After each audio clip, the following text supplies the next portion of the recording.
पवन भैया से आगे, पवन भैया से आगे, पवन सिंह से आगे, पवन सिंह से आगे जाने में दूसरा जन्म लेना पड़ेगा बेटा।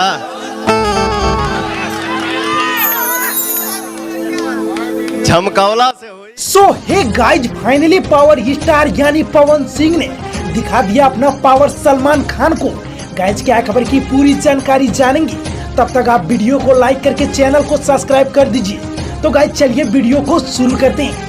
गाइज आज से कुछ दिन पहले बॉलीवुड के भाईजान कहे जाने वाले सलमान खान अपनी भांजे की बर्थडे में जाते हैं, जहां पर भोजपुरी के किंग पवन सिंह के लॉलीपॉप गाने बज रहे होते हैं। और इस गाने को सुनकर बॉलीवुड के किंग सलमान खान अपने आप को रोक नहीं पाए और भरी मीडिया के सामने भोजपुरी के किंग पवन सिंह के लॉलीपॉप गाने पर ठुमके लगाते हुए नजर आए। गाइज इस बात से पता चलता है कि भोजपुरी के king only one Pawan Singh ही है। गाइज आए दिन बॉलीवुड के बड़े बड़े सुपर स्टार, वह चाहे शाहरुख खान से लेकर दीपिका पादुकोण क्यों ना हो, वो भी पवन सिंह के गाने पर ठुमके लगाते हुए नजर आ रहे हैं। गाइस साल 2024 आते आते भोजपुरी के किंग पवन सिंह एक ऊंची लेवल पर होंगे। गाइस अगर आप लोग भी पावर स्टार को एक अच्छे लेवल पर देखना चाहते हैं तो वीडियो को लाइक करके चैनल को सब्सक्राइब जरूर कीजिएगा।